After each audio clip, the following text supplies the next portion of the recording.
Play.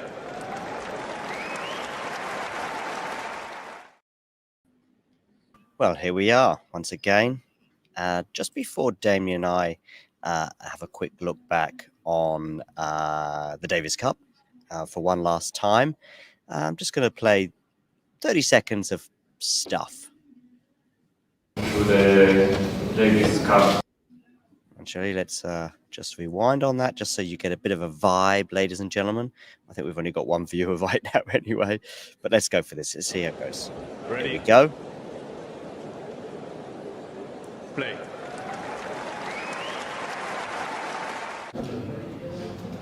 You see the Italian team coming in a very sprightly manner, and including Damien, our good friend at the end, Bolelli.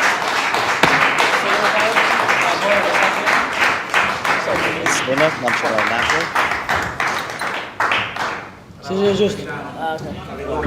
I think we're going to have to get some apple boys out. Anyway, just thought I'd give everyone a bit of a flavour of what's to come. I will actually, for those of you that are keen to know exactly what the Italian team said, the video has already been uploaded to YouTube, so it's out there for you to check out. But do check it out at the end of the show rather than now, because Damien and I are about to give our thoughts. We'll probably work from Italy back. I think, Damien, as long as your eyes can stay open. Mine have to stay open because I've had no bed tonight. I am at Malaga Airport awaiting a plane, but the problem is the plane is not for another 8 hours. Damien. Yeah. You're gonna sleep at some point. There's no way. Yeah. Oh, yeah. Of course I am. Yeah. I mean, I'm not. Yeah. I have to sleep, but don't worry. I'll be fine. But it was in that kind of no man's land area of a 9 a.m. flight. If it's a 6 a.m. flight, for me, it's a kind of no-brainer. You just go to the airport when your day is done, and it's no big deal. But 9 a.m. is sort of, yeah. Yeah, I get it. But there we go. I've got 2 very warm beers, and I'm hoping that they can see me through. They're very small. They're like 200 centiliters, 20 centiliters, sorry, 200 milliliters. I'm hoping that they can see me through this episode. Probably through this episode, yes. Through the night, we'll see. I mean, I think I once told you how I almost fell asleep at the airport and missed my plane at like 8 a.m. So, yeah, I know the drill.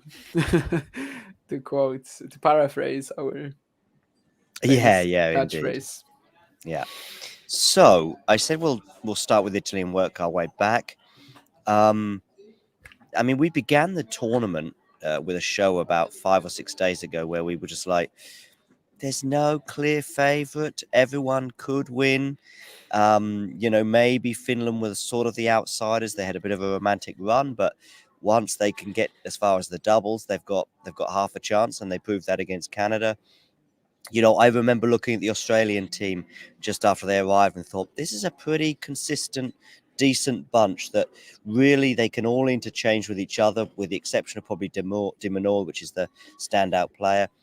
And then you had a sort of Italy-Serbia thing, which maybe a week ago felt a bit lopsided, but now, a week later, we can look at the performances of Kecmanovic and Sonego in the doubles and Arnaldi as well in the singles and say, well, maybe they weren't quite as lopsided as we thought. But there is one player that stood out above all others, and it was Jannik Sinner, I guess. Yeah, I guess. I mean, 5-0, 3 singles rubbers, a historic win over Djokovic. Nothing we haven't seen before, but it just adds to this ridiculous post-puke, as Vansh calls it. But yeah, just adds to this ridiculous version of Sinner we've seen since Beijing, basically since Beijing, I would say. Of course, there's been losses since. I mean, he lost in the Shanghai fourth round to Ben Shelton, right? He lost to Djokovic in the ATP finals final. These are the only 2, actually, because he also withdrew from Paris after that 3 a.m. finish. But yeah, the serve, especially how much he's getting for free and how comfortable he is in the forecourt. These are the improvements that he's made. I really wish he actually like shows them in best of five set play now. I'm not blaming him for not doing that this year properly because, as I said, like Beijing is really where it started for me. So that's all fine. It just adds another layer to this ridiculous end of the year that he has. Today, with on the watch along of Sinner and Minaur, we were chatting about with Vansh about Sinner being second in the ELO rankings. And yeah, I think that's spot on. I mean, he's clearly above Alcaraz and Medvedev in terms of like current form at the moment. I still wouldn't put him above Djokovic despite beating him 2 out of 3 times. But, number 2 player in the world over the past 2 months, 100% at least, even, I'm going to say, at least the number 2. And yeah, what he did in the Davis Cup finals, as you said, Arnaldi and Sonego definitely deserve praise. But over like let's say in a couple of years, no one is going to remember that. Everyone's just going to remember Jannik Sinner going 5-0, and yes, scoring that win over Djokovic, which provided that Djokovic doesn't lose like 10 more times from match point up in the next 2 years. I don't think he will. It's going to be remembered and it's going to be mentioned as like a curious stat plenty of times. So yeah, absolutely ridiculous showing, and even in doubles where he was a little Yeah, clumsy because that's sort of volleying. Just the difference between the doubles volleying, more block-ish, more less motion. reactionary. Yeah, more about the reaction, more about the reflex, and like covering the net. Obviously, he's not great at these things, but still, the quality of his baseline game, the quality of his return, yeah, I mean, ridiculous. And also when he's got that doubles court to play with, I almost feel he's even more confident with hitting that forehand as hard as he can because he's got a bit more space to work with. I mean, he hit a couple down the middle yesterday that obviously caught Kecmanovic and Djokovic out. It did have a sort of feeling as though those two players maybe weren't as familiar with each other or the doubles game just on one particular point where they weren't quite sure whether to go for it. But I remember 2 or 3 forehands in the last 48 hours in the singles and the doubles that were just like, wow, how did he hit that so hard and yet keep the ball in play? There was something else. Oh yes, this Sinner match with Djokovic. Where does it rank in maybe sort of how do we compare it to the Sinner Djokovic match that they had in Turin sort of 10 days ago? I mean the 3-setter that they had in the round robin. I think that three-setter was better, as a whole. Round robin Turin, yeah. Yeah, more excitement, more drama.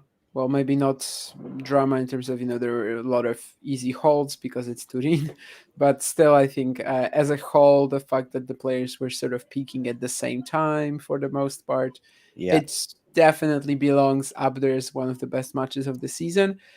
The final of the ATP finals, well, it was a phenomenal performance, but it doesn't because it was too lopsided. This one here, maybe like a back end of the top 10 of the season, maybe. I don't know. I would have to like try to list, whatever matches that we had. I'm not really sure, but I don't think it really had the the overall excitement of the ATP finals round robin stage. Agree. Certainly the first 2 sets, Sinner starts ridiculous. Djokovic manages to claw his way back with a similarly one-sided set. But of course, the last few games certainly added to it. Were they extremely high in quality? I guess they were okay, but still, it's Sinner Djokovic is the best 2 players in the world right now. I mean, what's there not to enjoy, right? The third set, I think, was kind of maybe similar-ish in terms of level to what we saw across most of 3 sets in Turin. I just felt that the first set, Djokovic didn't really get anywhere close to top gear, and as a result, he got broken twice and he lost that set. I don't really know quite where he was at physically. Only, to be honest, I hadn't thought about it a huge amount because I think sometimes the casual observer, we automatically go towards physical issues, but actually I hadn't given it a great deal of stock until Novak mentioned it in his well, he was asked it and he said he didn't want to dwell on that point. In other words, Yeah, he probably was feeling the effects of a lengthy stretch, because what Novak does now, and I expect even younger players to do this, is they just do bursts of 6 weeks. They'll probably look at their season and go, right, this is a 6 weeks block, and we'll focus on that, and then we'll have a few weeks. Novak actually, like, he played Paris, he played ATP finals, and he played Davis Cup, right? Yeah, so it's probably 5 weeks then, but it's still, there's probably a few It's days. like a 3 out of 4, let's say. Yeah. Okay. But I mean, but there's also probably a few days before Paris where it's like a 5 week block of, let's build up to Paris, let's play Paris as a sort of, if we get to the final, if we win it, but the ATP Tour finals and Davis Cup is where we want to peak. And he did peak, I guess, in the semi-finals and final in Turin. And it was like, let's see if we can just go out, drag a bit more juice out of this that we possibly can. But I do see that since COVID, and it's partly because of his age, partly because of certain restrictions on where he could travel to, and partly because when he wants to peak, he's not playing Canada, and we may never see him play Canada again, because he sees Cincinnati as a perfect build-up to the US Open, and that's where he'll peak. And so on. He'll probably also have then a few weeks off. And here, I mean, we remember last year when he had that enforced layoff, if you like, post Wimbledon. And then we saw him again have an incredible run from September post Wimbledon, basically. Post US Open until the ATP Tour finals. This year, of course, his season was extended by 2 weeks in a way, by a week, I should say. But I expect some of the younger guys to do that. I expect Alcaraz and maybe even Sinner to try and pace there. I don't think they'll be playing all the Masters events every, year in, year out. Well, I mean, there are the ranking, exceptions that you need to have in order to, like, not have zeros in your rankings. One is if you're over 30. What else is there? Like a slam I champ or mean, something? I know Stefanos touched on this early on in the season, but listen, if Carlos doesn't want to play Rome, he doesn't play Rome. I mean, Simple as yeah, that. of course. I mean, you can always say you're injured. Yeah. I don't know. I mean, it's a luxury for sure to only be able to play 10, 12 events because, well, if you don't do well, then you're in trouble. But Djokovic just, I mean, he wins almost all of them. So he is Yeah. able to keep pulling this off because, I mean, his ranking is still good enough. Obviously, he is the world number one. Yeah. Anyway, let's get into the final itself. 2-0, they won both the singles matches. The decision to choose Arnaldi was justified, I guess. To me, yeah. I mean, he played very well on Thursday. I don't care that he didn't win a match. He did Agree. choke up, but he did play well. I think if they went Sonego, it's also fine. Musetti, after the match against Kecmanovic, sort of fell from that freeway tie that we had at the Yeah. beginning of the event, I think, because on Thursday against the Netherlands, Sonego, Musetti, Arnaldi, there was no wrong choice there really.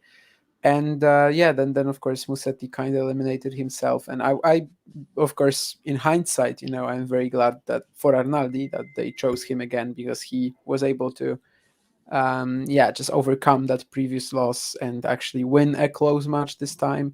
Whereas if it was Sonego, well, I guess Sonego still got his share of nice moments this Davis Cup.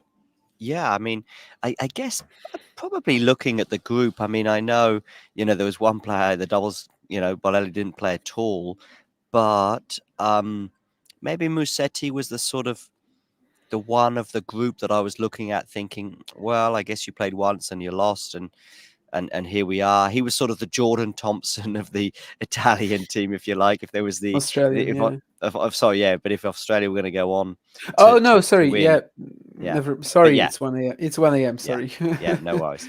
So yeah, I always wonder what it must feel like if you don't play a huge part, or if you do to some extent, but you end up losing your singles match. Whereas Sonego, of course, had his doubles match last night, which was, instrumental, I guess, in helping them win. I guess there's also several other matches throughout the year that have also got to be taken into account, and you can talk about those as being important to end up going on to lift the title. Anyway, but let's just sort of hone in on the two matches. I mean, the Popyrin match Arnaldi match, I should say, but I'm calling it the Popyrin match because it was just, I don't know. I mean, it was there for Popyrin. Sort of. I mean, Arnaldi was pretty clutch on these 8 breakpoints or whatever many there were in the Yeah. first set. But was it like fully there? Most of these were just saved with like sharp attacking play, good first serves from Arnaldi. I think there was a stream somewhere in the middle of the week when I was already talking about this, that whatever issues Arnaldi used to have on hard or indoor hard, they're gone basically. I mean, he has this great first serve now, lots of power on the forehand, and that's not new as well. I mean, next gen finals last year, even there he was already like that. So, or like Saint Tropez or whatever that final was that he played against Bellucci last year in like September. So basically, I'm not surprised that he did that well. I think the Australia Italy number two clash was always going to be a 50-50. And that's why I said earlier today that there's not that much to regret in terms of, Popyrin. Of course, you're going to have regrets because you get that and you're ensuring the doubles, right? But Mm. as a whole, I just never really thought this match was anything but a 50-50, was anything but a 50-50. And that really goes for regardless like of the choices that the teams would make, right?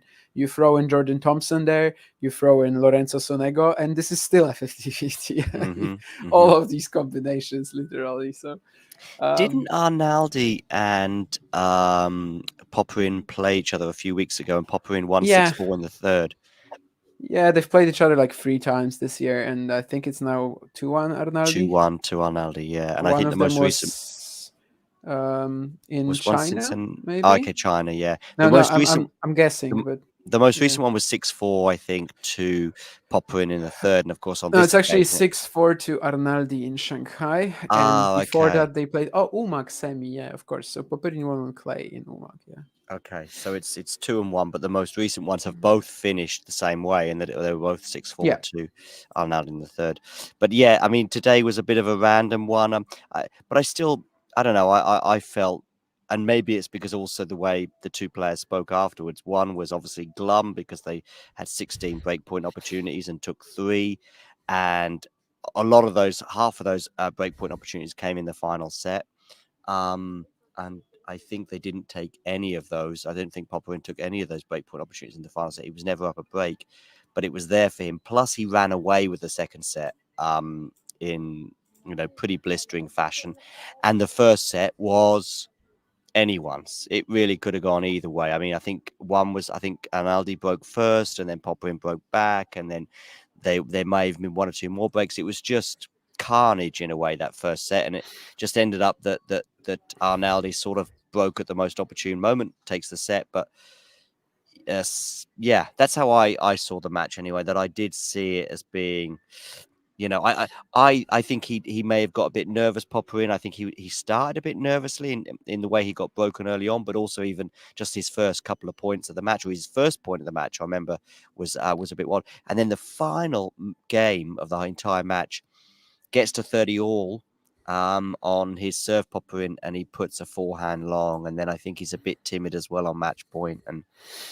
and He approached, and it was like undercooked, and he Arnaldi just yeah, gets a good undercooked pass. exactly.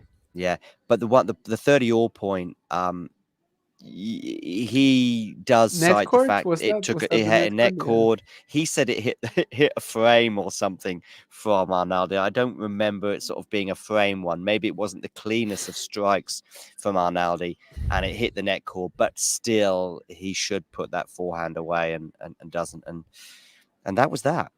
That was almost the tie, because I mean, I didn't think it would be as lopsided as it turned out. I could even have seen a three-setter between Sinner and de Minaur. The only thing I thought that might end up playing a factor if it did go to three sets was that maybe this 5-set conundrum that we see with Sinner every second day at a slam, maybe we might see it in another form by playing 7-8 sets over 2 days, if that makes sense.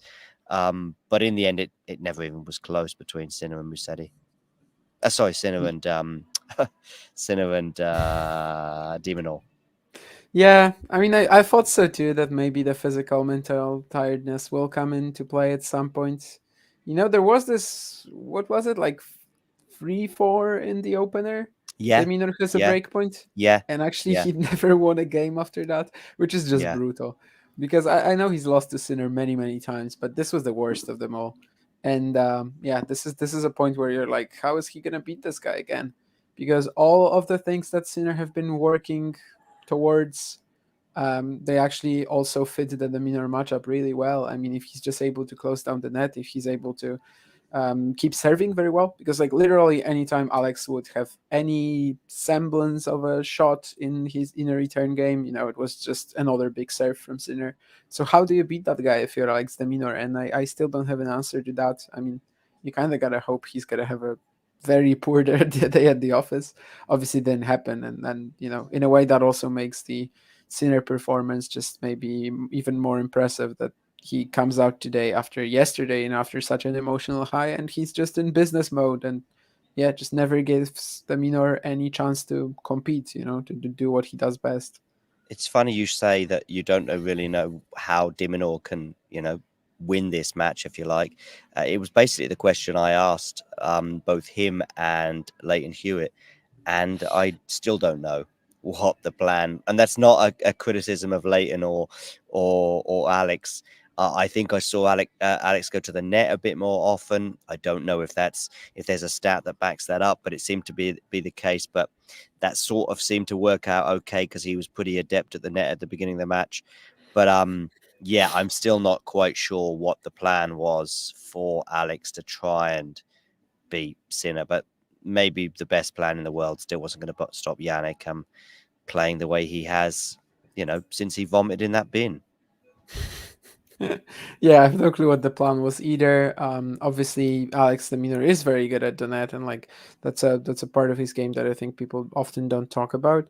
But Mm-hmm. how do you even get there? I mean, you can capitalize on the opportunities that you're presented with, but to actually get those opportunities, to get these shorter balls, you would have to start putting any pressure on Sinner. And I guess he never really tried, to be maybe even overly aggressive for a moment. Even just, I don't know, try to blast every ball, try to do something different. But at the same time, it's just really not his game. And you're probably not going to experience much success if you just, you're not going to sustain that sort of hitting if that's not your game. You're not going to out Sinner if you're Alex de Minaur. So I really have no clue what he should have done. And yeah, I honestly, at the end of the match when he had these 2 game points, I think, to just get a game on the board in the second Yeah, set, I was like, oh, come on, okay, Alex, great, get this game. I mean, just leave the court with something yeah. positive. And then he gets bageled. Sinner just again is rampant in the next few points. Yeah, I think he saved rough. one match point before it ended up, going the way of Sinner with a bagel. But yeah, Italy, of course, winning their first Davis Cup in 47 years. I think they were last in a final in 98 and they won it in 76. So I think the 98 one was a loss to Sweden. And by the way, this is not stuff that was ever in my brain until today. It's stuff that's been sort of fed into me from I'm only various nodding channels. because I was reading out all of their Davis Cup finals during the stream today, Yeah, and I yeah. was like really going, in I depth think into I think all the of them. So Sweden loss was it Magnus Norman maybe was on the is it yeah, Magnus Norman who's now the coach of course of Stan yeah, Wawrinka for the he second won the time. first tie with a retirement at 6 all in the fifth. So a pretty crazy story. Oh, that is crazy. But of course, it And wouldn't be a tiebreak, right? It would be 2 games. okay, so it would just keep going. Yeah. I wonder if it Um, was a tiebreak, whether the guy that was injured might have just gone, let's try and play out the tiebreak and see where we're at. Um, maybe. But yeah, there we go. Okay, back in the 5 sets.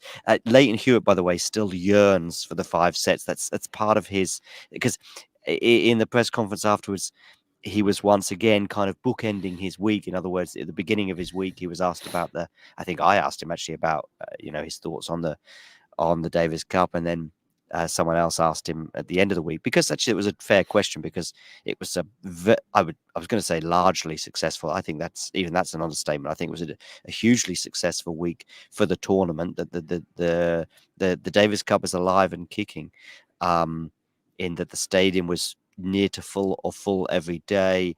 There was an atmosphere that was obviously boosted by the appearances of Sinner, but of course, notably Djokovic, but also the Finnish fans, the Italian fans, the British fans.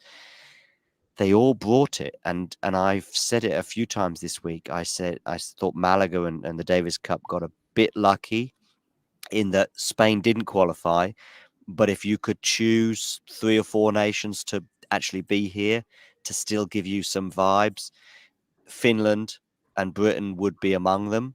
I think Serbia and of course with Novak Djokovic too would be those boxes would be ticked, and even Australia and even Italy seem to. I mean, one of the I've said it's the loudest noise I've heard in a tennis environment was when some of those crucial points occurred yesterday between Sinner and Djokovic. Whether it would be, I think the maybe it was the third break point that was, or the third match point that was saved, or there was eventual hold, or whether it was the break of serve, or then of course the match point against Novak. Those 3 or 4 points, the stadium was super loud and just rocking. And yeah, I think this tournament, but Leighton was like, nah, it's still not home and away. It's not how I remember. I loved how Leighton was on the bench a lot of the time, looking like he was ready to pick up a racket and get out there at various times. He was wearing as they all do, wear their shorts and t-shirt, but he had his sort of hands in his pockets a lot of the time, as though he was sort of holding himself back. And anyway, go on. No, I just want to say that Italy actually played Australia 3 previous times in the final, and Okay. all of these were won by Australia, and all of Ah, these were on grass. So yes. maybe that's what Leighton is He also longing no, for. he did mention that. He mentioned that he wanted different surfaces, and of course, Yeah. he's just seen, of course, one of his team basically, or basically Italy, win the tie or win the tournament, possibly because these conditions suit certain players of theirs, but of course, particularly Jannik Sinner, who's playing, the best tennis of his life, and he's playing it during the indoor hard court season. So he did Well, if mention this that. was on grass in Australia, maybe they would have had a shot, right? So Yeah, yeah. I mean, Minaur on grass in Australia. Yeah, yeah.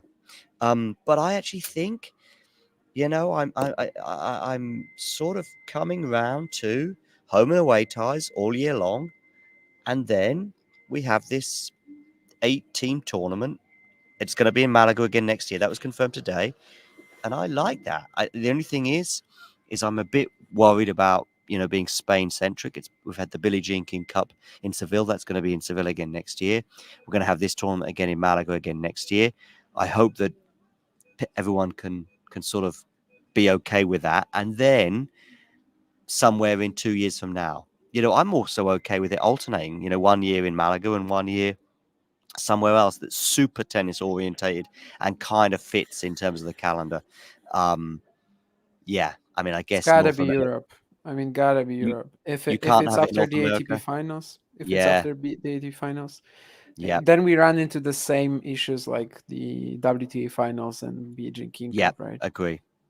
We already So have the Beijing King Cup as well set up, right, for next year, as you said, and we don't have the WTA finals. And I feel like no, that really limits the WTA's ability to schedule it anywhere outside of Europe or, like, I don't know, Saudi Arabia. It's pretty yeah, close at least. yeah, it is. Yeah, Well, maybe the States, if it was like New York or something, it's doable maybe. But yeah. yeah, I still wonder though. Even New York, maybe Djokovic is going. You know what? I think my season ends in New York or on the east yeah, coast of the US.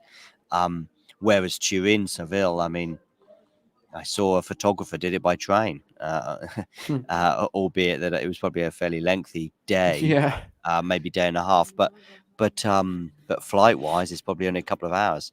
So yeah, yeah. I mean, by the way, yeah, mix it around. Maybe have it 1 year Malaga, 1 year London. London probably could do with a nice indoor tournament.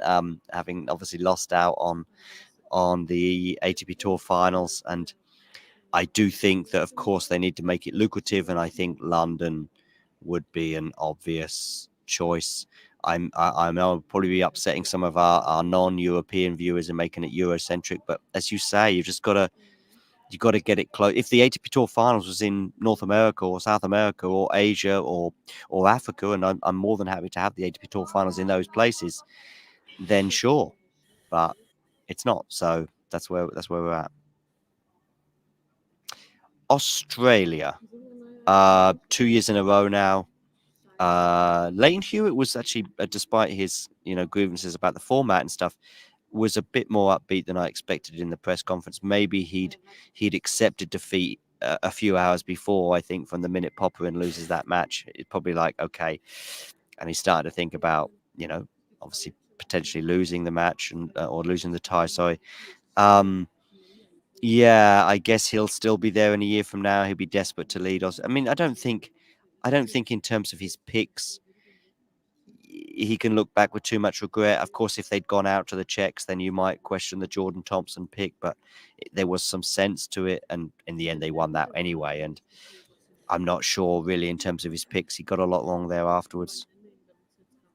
Yeah, nothing really that he could have done there because, well, they play Finland in the semis. He plays Popyrin, it works out. They went 2-0 Yeah. against the Czechs. Yeah, like I think Thompson, Popyrin, Purcell. It was a similar situation as in Italy. Like at Hmm. first, you don't really know. Did Thompson play his best match ever against Mahac? Probably not. But if Mahac plays Popyrin, I would also favor Mahac at the moment. So yeah, I don't really see a big difference there. I think in a way Thompson was kind of unlucky because he gets a very tough opponent at first, presumably tougher than Arnaldi and well Virtanen for sure. And he loses that, and then he sort of gets left out. And well, he can't really say he contributed all that much. And yeah, they have an excellent doubles team, but this is a problem with this format, I guess. Well, that the doubles doesn't actually like if it comes into play, yes, it's super exciting.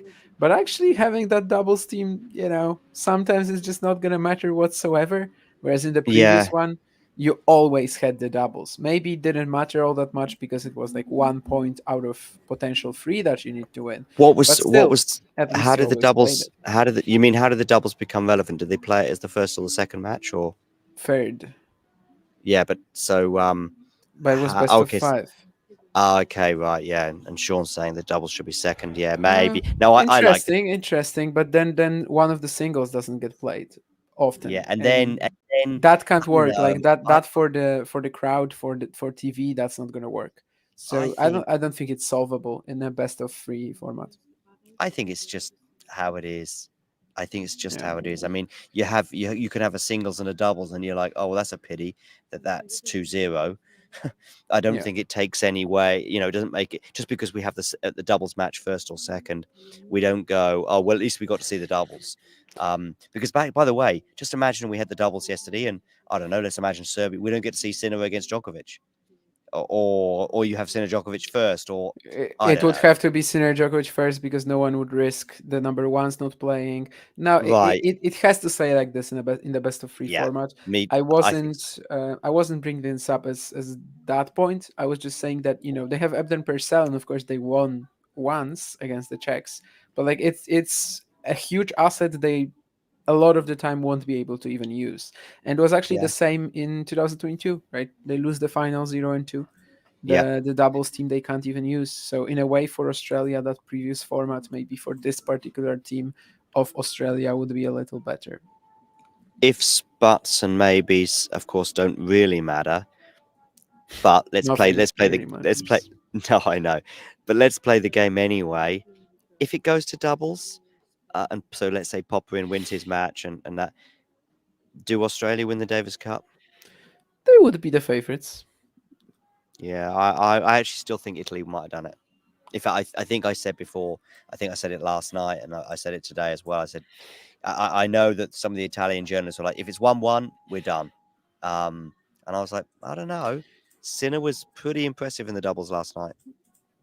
Yeah, that's a bit of a stretch for sure, but Australia would be favorites, but we've seen it countless times that top singles players can trouble the doubles guys. Here, I guess it's a little less random because you don't have deciding points. So theoretically, the doubles players should actually be winning. We didn't really get any matches like this though, like during these finals, right? We only really got what did we get like a proper doubles pairing playing other than Ebden Purcell who beat Pavlacek and Lehechka? What about the Not Dutch really. pairing? No, I I guess mean, they not. did. They didn't. Yeah, they didn't And feel we the proper doubles pairing because they got no. Grigspor and he was the worst player on the court. Skapski, Salisbury, they didn't play. No. So basically, yeah, Ebden Purcell against the Czechs. That was the only real instance of a top doubles pairing facing against, well, the 2022 even Wimbledon champions. So like a proper top doubles pairing facing against, well, one really good doubles player and one random singles. So Finland beat the Czechs 2-1, right? But that doubles match was a Canada, straight. Sorry, beat Canada. But there was that doubles match that they had yeah, was 2-0 to love, two sets to love. yeah, Heliovara Yeah. Virtanen against Jesus, I'm forgetting now. Not Raonic, not Felix. Pospisil? No, Pospisil played that. Like Jesus, I can't remember now. Must have been Vasek, right? Did he play with Gallardon just like in the group stage? I think so, right? What I'm thinking though is that despite the fact it feels like there was a lot of drama this week and vibes and fans and Yeah, Gallardon excitement Pospisil, yeah, and exactly. uncertainty, we didn't have a single tie that went to a third set with the doubles. We probably also had half of the ties were done 2-0, half went to the 4 third out one. of 7 is still pretty good. Like we still got Yeah, a lot yeah. of doubles So we got action, but we you're got right. 4 out of 7, Yeah, but they you're were right. all We straight didn't get sets. a single. Yeah, and Yeah. it didn't really feel like either was particularly close as well. No, the Italy Serbia one is the one that sticks out most for me. It was like I actually also the Australia one with the Czechs because of how that tie went with Lehetska kind of having his moment, let's say, against Minaur. That both those doubles encounters felt a bit like, oh, okay, Australia have got this now. And it felt the same with Sinner beating Djokovic. It was like that hangover, perhaps, or momentum, or whatever it was. And as soon as Italy broke fairly early-ish in the match and won the first set, and I think they went up a break in the second, albeit that Serbia got that back. But it was just like, this is Italy's now, and the job was done in the last 2 games of the Sinner Djokovic match. Yeah, absolutely. And then like all of these doubles, I guess, weren't all that exciting, but it's still nice to get this spotlight for this side of the competition. It's just a shame that we didn't actually get to see that many like proper doubles pairings. And today during the stream, I don't know if you were there, but I actually mentioned a comment from Nicole Melikar on Twitter, Who? which she John, you disappoint me. She's like one of the best doubles players in the world. Okay. But anyway, yeah, she's currently as at a journalist. 15 in the rankings. So yeah, clearly someone here doesn't watch too much doubles, but I can't blame you. I don't do it. I don't do that either. But anyway, during the Sinner Sonego Djokovic Kecmanovic doubles, she tweeted out. Let me read it out very quickly. That this Davis Cup doubles match is incredible. However, I will point out that you can clearly see the difference between singles and doubles specialists. The amount of missed volleys or poor court positioning coverage shows how different the skill set is. Thoughts, and of course, she's very right about that. And well, in that particular match, yeah, it just generally all of these doubles matches that we saw, they weren't the greatest showcase for doubles. Like if you put me into Sinner Sonego Grigspor Kolhov, it didn't feel like a doubles match. It felt like a lot of random singles players. And even Kolhov, honestly, who is obviously one of the best doubles players in the world, he didn't look like a doubles specialist, a doubles expert there. I mean, he sort of just got dragged to their level, I think, and had serve issues. And yeah, in that way, it's not a great showcase for doubles. But at the same time, there's still some exposure, I guess, for the competition. Yeah, Sean says it right as well that double specialists are so active at the net, they intercept all the time. It's often called poaching, right? And if you get someone like Talon Grigspor there, yeah, he's just going to be very quiet at the net, just stand there. And basically, if the ball is at him, yeah, that's fine. But he's not going to be like overly have the net coverage. And that's why they were also struggling on Kolhov's serve, because then, the first volley is usually played by Talon. And yeah, he's just not going to get there. He's just not going to have the, like he lets a few balls past him as well. There's some issues with the Just with the decision making and who should take the ball. Yeah, it definitely not the greatest showcase for doubles in that sense, because we actually didn't get too much proper doubles other than Evden Purcell, I guess. But that's I guess the beauty of the format, and that's how people also treat doubles. They think that top singles players can be better than actual doubles players, and actually a lot of the time in an individual match, that's what we see.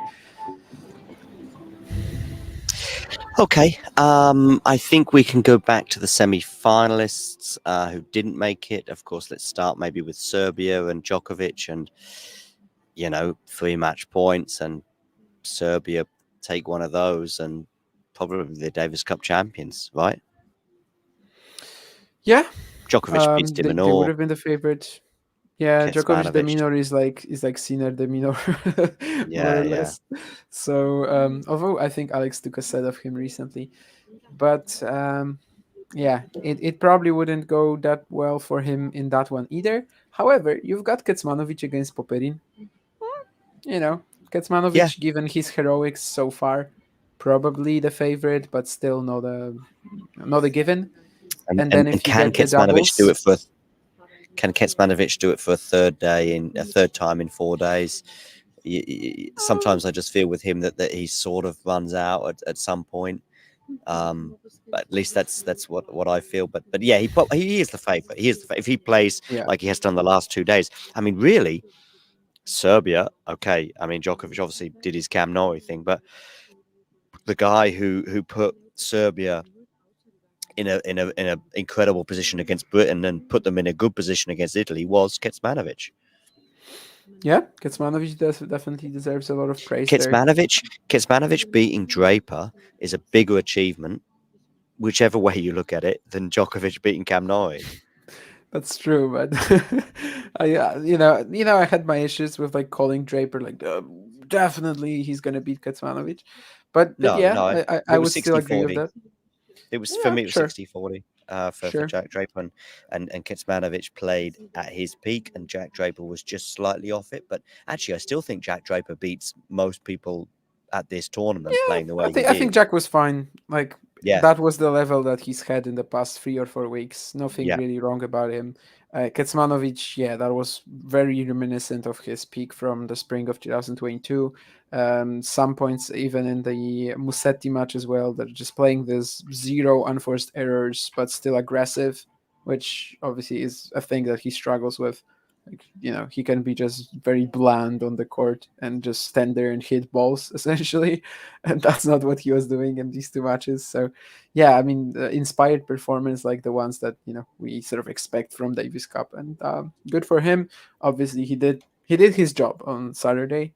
He lost the doubles with Djokovic, but yeah, I mean, that was always going to be like a bit of a, we'll see. Maybe it works out for us. Maybe it doesn't. They played Paris together just a few weeks ago. yeah. But well, yeah, Kecmanovic, nothing to regret. I mean, 100%. No, absolutely.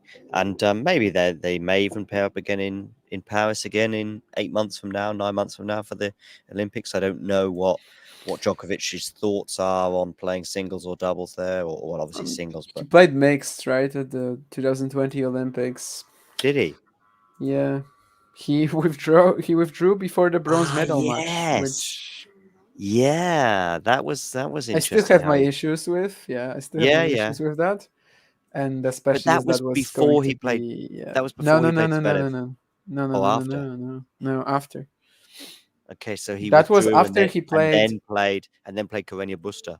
I'm pretty sure he actually played Carreño Busta and then withdrew. Withdrew. Oh, okay. But yeah, I mean, basically, my issues with that are, of course, related to the fact that, well, for Stojanovic, that was the biggest moment of her career, hands down. I mean, she hasn't played actually in a long while, but like she probably is never going to top an achievement like this, bronze medal. But anyway, that's a topic for another day. But yeah, I just don't feel like Djokovic, given the fact that he really wants to focus on the singles gold, I don't feel like he's gonna play doubles. Yeah. The yeah, that's an interesting thing regarding the Olympics. I was just trying to remember that period, but Yeah, that does seem to be a bit unusual. And I guess they just, oh, I tell you what I was going to say. Here's a rule change that, doesn't have to be introduced, because I don't think it's been something that's appeared this week, and it's been an issue. But I think if your player ends up getting hurt or injured, let's say in a singles encounter, which would just then destroy the situation, like that 6-all match you were talking about I think you should be allowed to just call on another player. During the match. Yeah, if he's injured, maybe. But then someone can be really tired, exhausted, Yes, I literally, know, and I know. someone comes in. No, I mean that's never gonna happen. So purely because of that reason, like it just wouldn't be fair to the player who's going down, and also that would also lead to some massive tactical, like injury fake outs. Because Yeah, people would literally like they come onto the court and they're like, okay, my game is not clicking today, I'm gonna say I'm yeah, injured, and then yeah, the other guy from my team comes in. Or for example, they get onto the court against someone they've never played against, and they see that, oh my goodness, this guy is just going to kill me with these slices or whatever, and they're like, oh, but I know this guy on my team actually does well against players yeah. like And then this. you're So like, yeah, ooh, I'm hurting, Yeah, no, I know. there are actually But anyway, multiple issues with this. Yeah. yeah. Okay, Finland. Arguably the story of the Davis Cup. Certainly, if you ignore Sinner and Italy. Tell us about their journey and their peaks during this, particularly the finals here in Malaga. Yeah, the fact that they were able to get to the semis without Rusuvuori is pretty crazy. Because yeah, with all due respect to Patrick Kaukovalta, I've watched him a few times. I definitely have enjoyed his game, but yeah, he did stand out from the Davis Cup Finals crowd for sure. And I think Mm. whoever they were playing, if they kept going Kaukovalta, yeah, they wouldn't really have done it. But the heroes, we've got Otto Virtanen, who actually lost his match in the indoor February first round, as the only Finnish player. He was the only Finnish player to lose when they played Argentina. But then in the group stage, he was insane, of course, going 3-0, I think. And then also here he beats Diallo. Maybe not the strongest match in terms of like star quality, right? But I think both Vidal and Diallo will be top 100 players in the future. Definitely quite an enjoyable indoor match as well, since they both excel in such conditions. And yeah, as a whole, he probably is the guy who they were sort of trusting, to defeat Alexei Popyrin. He just didn't really deliver in the important moments. But again, I mean, that's fine. Vitan has had a nightmare season since like April, more or less, besides the Davis Cup. So he still actually brought the best out of himself. And yeah, then they actually had Rusuvuori, but of course he was like, let's say, barely fit, and he Yeah, lost to Alex de Minaur as well. So without Rusuvuori, they never really had a chance to do more, unless again Virtanen would defeat Popyrin, and then Heriovara Virtanen or Heriovara Niklas Salminen would also beat the doubles team of Australia, which wouldn't have been that likely. But certainly Heriovara and Virtanen, they were the heroes on Tuesday. And it was a bit of a wild way to start the Davis Cup as well, right? Because you get Kaukovalta, Raonic, and Virtanen Diallo. And like, how are, Sinner Djokovic fans supposed to be excited about that?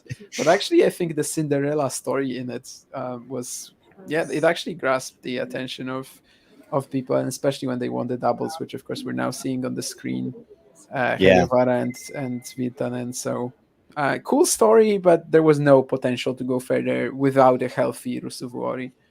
Yeah, yep, and I wonder if he was undermined a little bit by that in his match with De Minaur. But then I think, unfortunately for De Minaur, we'll probably remember more his match with Sinner than anything else. But before today, De Minaur was sensational. I mean, the way he turned around the Lehetska match, the way he was so efficient in attack and defense as a singles player, I thought this week was just somebody now that, until De Minaur plays the absolute elite, and that is obviously right now Djokovic and Sinner, and I still think we'd have to include Alcaraz and Medvedev in that conversation. Until he comes up against those four, And I think even Medvedev has got a decent head-to-head with it. Am Yeah, I right? yeah. Yeah, I think he Medvedev might have lost generally the struggles with all of these like flatter hitting guys. Yeah. yeah. So you're probably looking at maybe even the absolute elite. De Minaur is going into matches, whether it be against Tsitsipas or Luna or or Fritz or Tiafoe, and he's in that group, Hurkacz, that can all beat each other on any given day.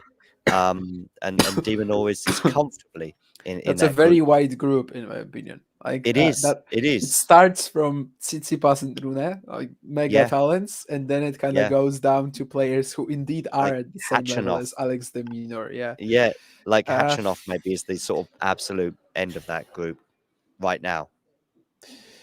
yeah, I mean Alex de Minaur as a player who like is supposed to progress from here. I don't know if this is happening, but of course he's had a very good year. He was for a very long while he was in touring contention. He kind of brought it on himself as well in on a few occasions that he actually wasn't there in the end. But yeah, I mean, what destroys him is the matchups against the very best. We'll see whether he is able to continue to push onwards. I actually am not as keen on his run as you are. It seems like the one against Lehechka, you can kind of look at it both ways, but again, I don't think he really showed anything spectacular to get it done I there. think it might also I might also be biased because I might have seen the moments, I might have seen the sets when he's winning. Like I might have caught that Lehetska match as he turned it around, and then I'm dialed in if you like, and then I watch his comfortable win if you like in the semis. And then although I watched today, I sort of park that to one side. Yeah. Anyway, let's look at the other four nations that didn't make it beyond the quarterfinals. Britain, definitely a disappointment. I mean, there was heroics in Manchester.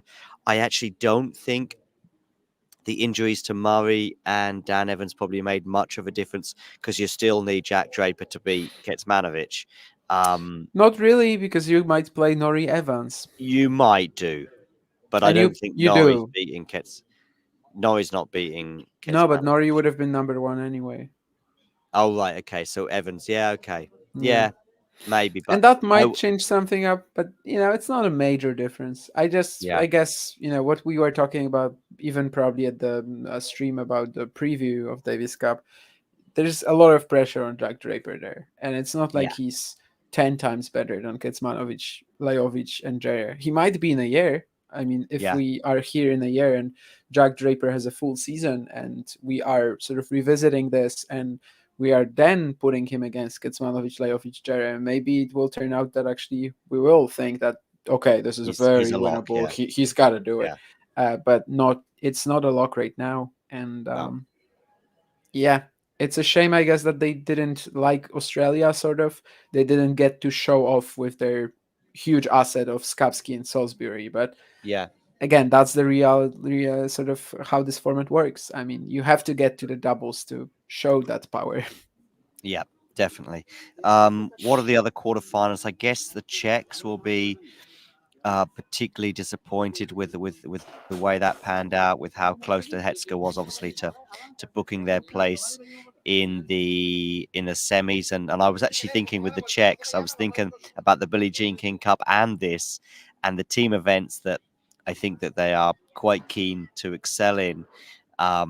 Because particularly on the women's side, the depth that they have, but it'll end up being a pretty disappointing, a year between the two tournaments, because I'm sure that they would have expected or hoped to have done a lot more than they did across those two. Any thoughts on that? Is there some scar tissue with Lehetska, for example? I mean, that's the year he's had, I guess. He's just very inconsistent still. He lost a few like this, but it's not Andy like he Murray, I cannot think be. Doha. That's the one I had in mind as well. Yeah, And yeah, I mean, it's not like he cannot beat anyone on his day. He can. I actually think was like very similar to him in strength with the form that he caught in like September.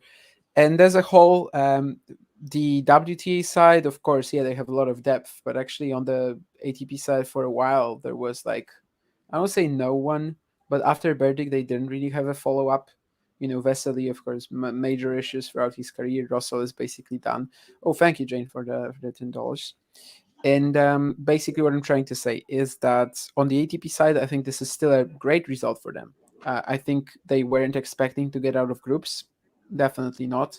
They had for example, like Menchik, Pavlashek stepping up there, and that whole 4-team group. They did very well. Of course, Menchik didn't play here, but still, Lehechka almost beats Alex de Minaur up to a certain point. Plays a very good match, and I think it's a shame for them because they were like one game away from the final, because they surely beat Finland.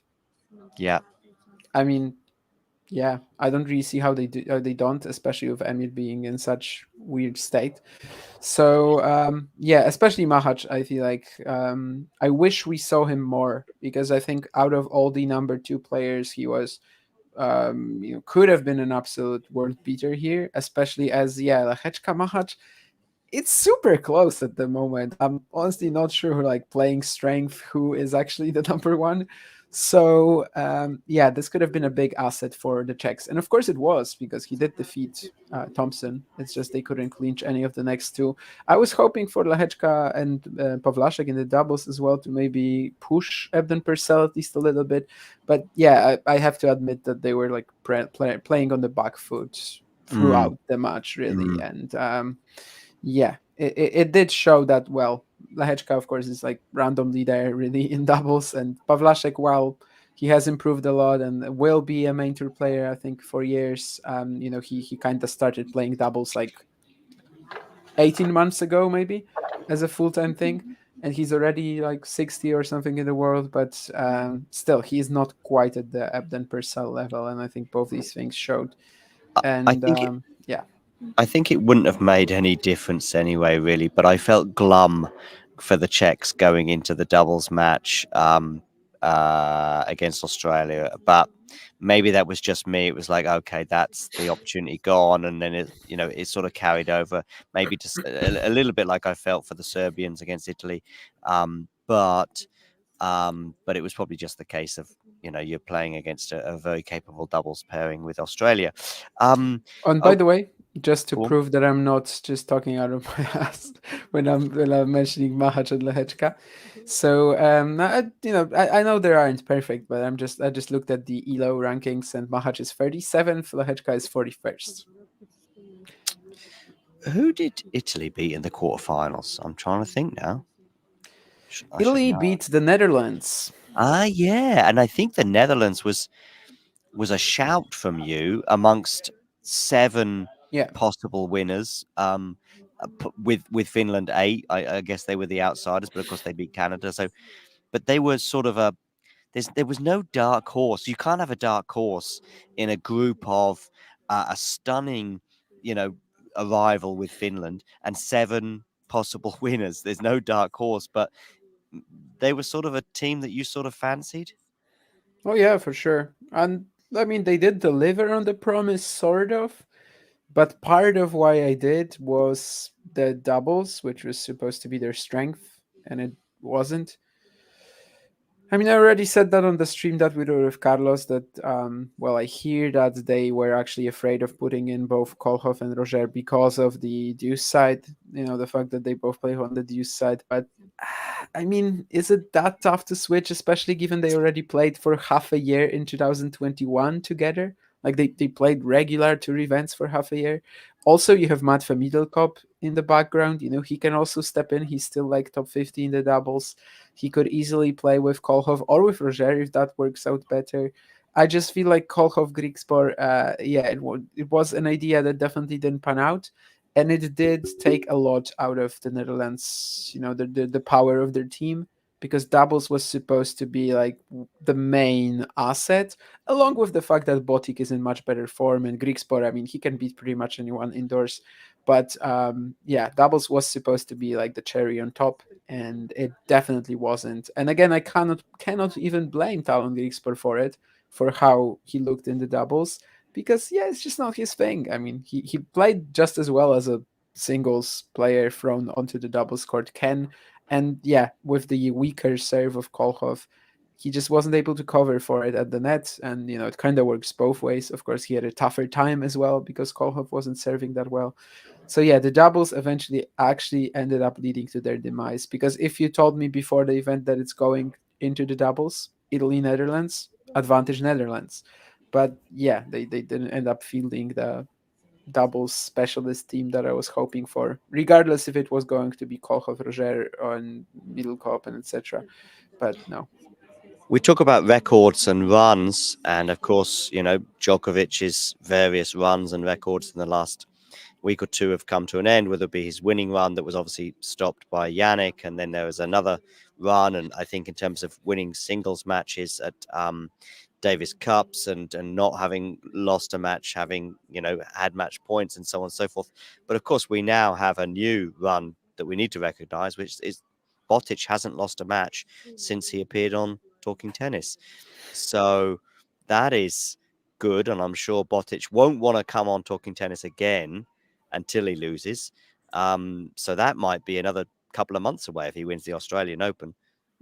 Well, it'd still be at least a couple of weeks, right? I think last year he played the Dutch National Championship, and he played Okay. Talon Griekspoor in the final, but I can't remember who won.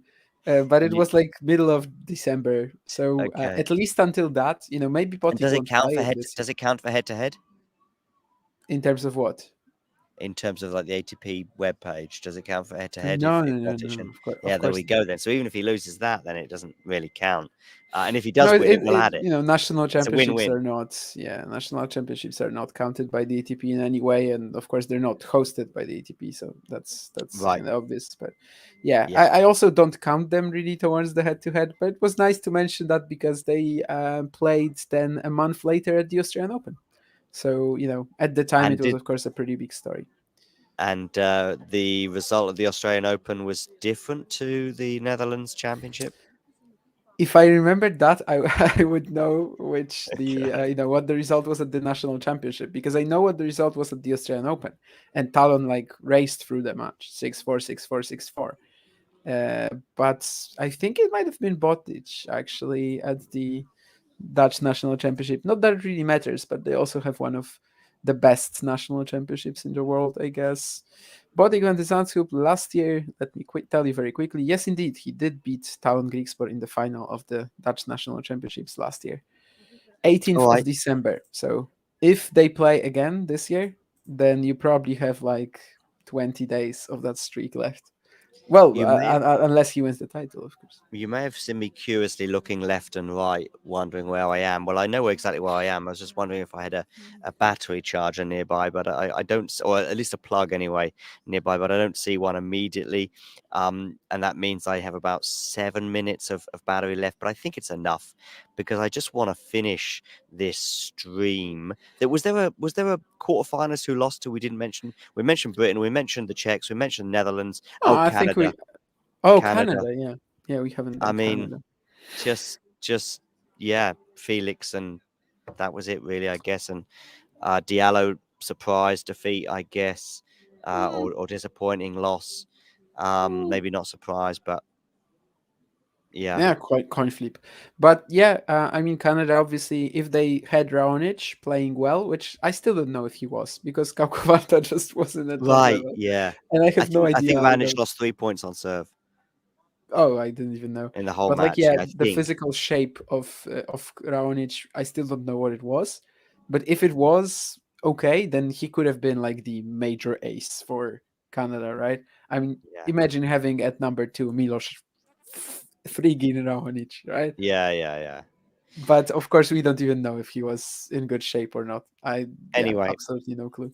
Canada weren't able to repeat the heroics of a year ago, and they weren't able to repeat the heroics of 2 weeks ago with the Billie Jean King Cup team. But let's finish before my battery dies with Billie Jean King Cup. Sorry, Billie Jean King Cup. Davis Cup is back, right? Yeah, I think this was by far the best edition in the new format. I don't actually understand what happened and what's different. Like, why did all of these I fans come I to can tell you a Spain this couple of year? things. One was that a year ago we had the World Cup had started, so I barely remember Canada winning the Davis Cup a year ago.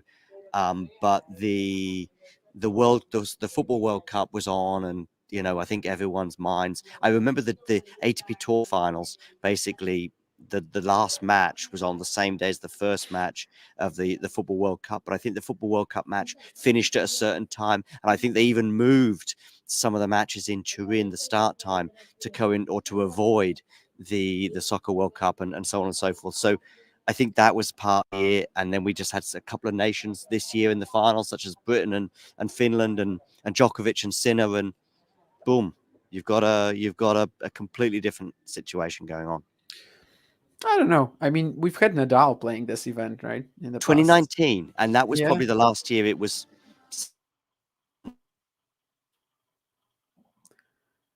No, I actually still, I guess John's internet has gone out, but I actually still think 2019 it was also a lot more tame in terms of the atmosphere.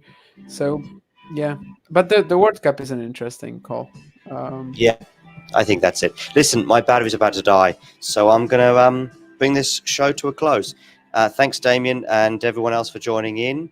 I wonder if that battery there. Okay, just give me 2 seconds, Damien. Are you still there? Yeah. I think I found a solution. Yeah. So basically, what I was talking about earlier is that this was probably the best edition in terms of fun, engagement, atmosphere, and the likes. So that's amazing. And yeah, John kind of gave you a few ideas as to why this happened, why this event was so much more popular, seemingly, than the previous ones. And I think they were fine. Um, they were fine sort of solutions to this conundrum, let's say. And hopefully it's going to remain like this, even in a year with no Djokovic, with no Sinner, because this year was, it felt like it's going to be especially a problem this year because Spain, the hosts, didn't qualify. So how do you get people to come in and watch? But yeah, I mean, in the past, of course, some players like Stan Wawrinka, right, complained about the fact that there's no atmosphere at New Davis Cup, about the fact that they even like were paying people to come and root for a certain country, that there were instances like this. Yeah, and it was a big fat mess. And this time there was no reason to do that because, yeah, everyone was actually there and cheering and rooting, and yeah, it was the best edition of the new format, hands down. Yeah. I mean, basically, I think I was just about to bring the show to a close before my actual battery did indeed die.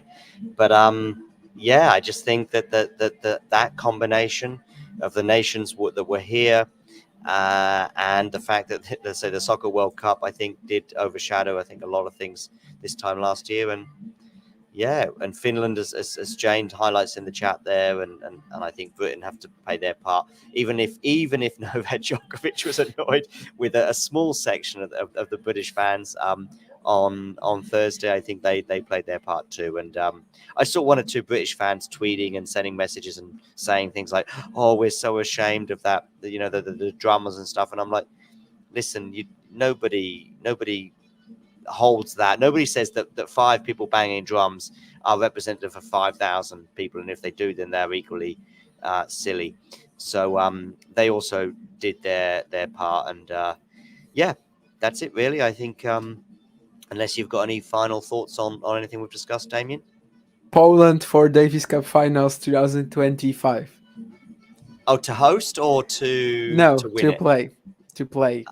Okay, to get to the finals. 2024, we can't even play the finals because we're too far back in the system. But I think we can play it. And no, actually, I'm not even sure we can get to that in 2025. We might have to wait until 2026.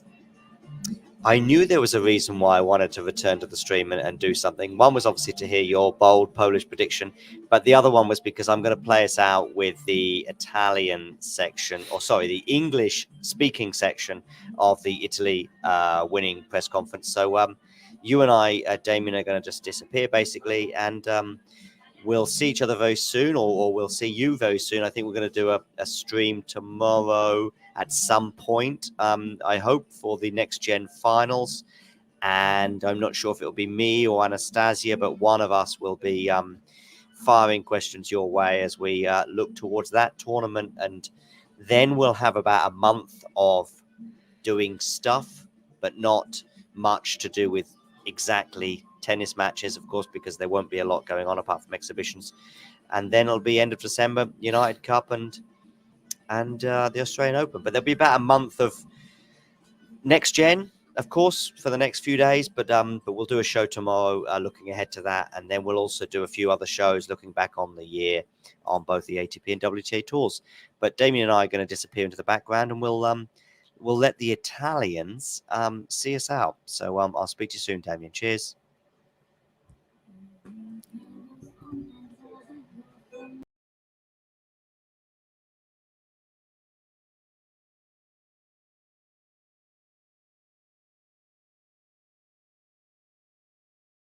Ready?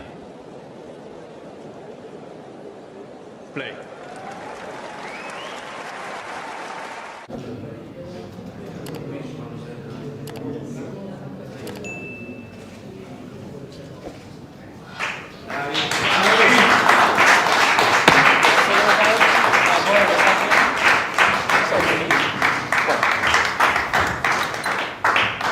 Sì, sì, giusto. Ah, ok. Yeah.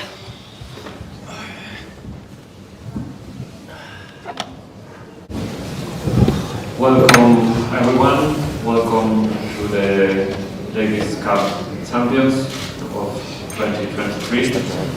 Let's start the press conference with questions in English. Please raise your hand.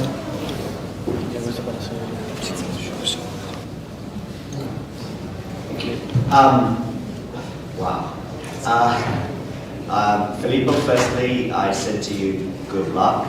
I saw you earlier on today, but I don't think you needed any luck with this team and Jannik playing the tennis of his life, it seems. Yeah, Jannik gave us a lot of things.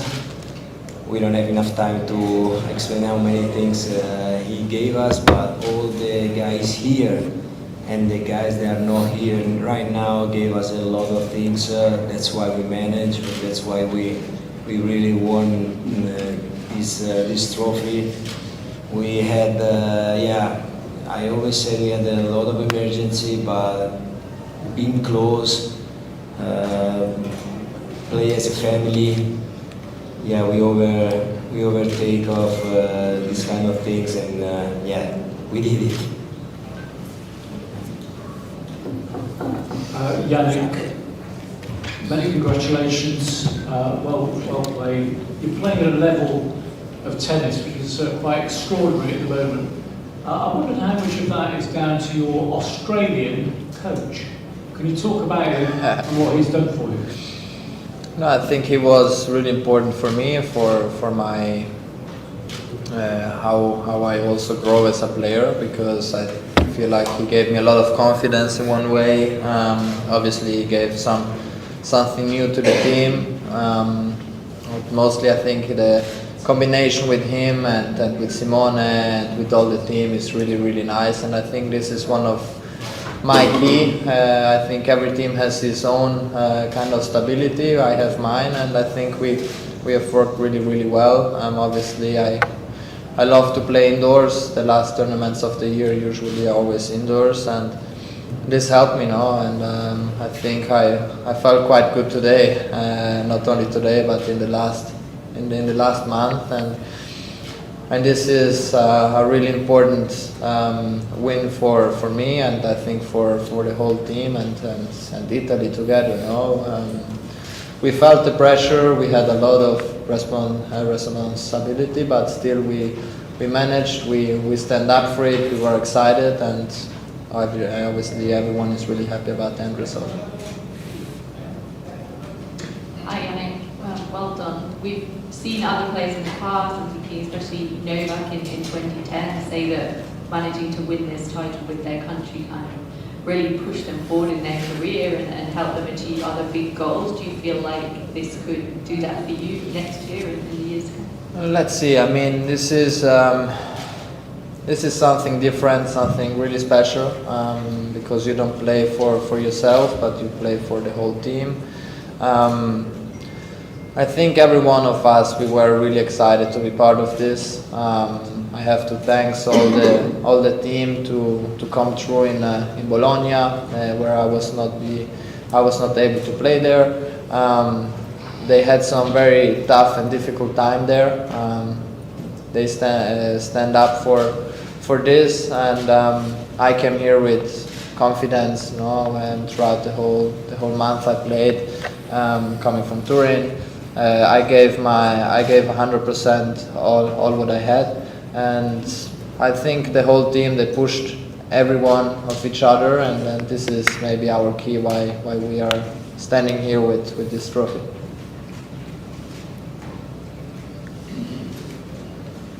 Jannik, this competition has had 10 different winners in the last 10 years. You've got such a young team here and lots of other young Italian players. I'm just wondering how much of a motivation is it for you to keep coming back and keep winning this competition and maybe trying to dominate? We know that we have a lot of potential in each of our players. Also the captain is and everyone. I think we are all really young, except where is. He has played this for 15 years, so he gave us a lot of experience in one way, and I think the player who is playing the match sees this kind of thing. Also Matteo, who came, you know, for us was really important, and let's see, we're all really young. We are very hungry to trying to win it one more time for our life, but in other way, you know, having this feeling at least once, it is a really special feeling. Question for Matteo, congratulations. I just wonder if you could tell us how nervous you felt, how much pressure was on you in that first match, given that you've not played very much Davis Cup, and you're very, very young, and there's so much at stake. There was a lot of pressure, for sure. For me, it was the first time I played the Davis Cup, the first time to win the team, so I cannot explain what I'm feeling right now. And when I got in the court, I was nervous like always, but I think after I won the first set, more pressure came up, and I think you could see it. I didn't play my best tennis, but I think the results are what matters, and at the end I played well in the important moments, and I think it was important for us, for the team, to win the match, to win my match, so I'm really happy, and I hope I helped the team. Any other question in English? No more questions in English, so we will change into Italian. If you enjoyed this video, make sure you hit that like button. Don't forget to subscribe and click that notification bell so you don't miss out on all things tennis.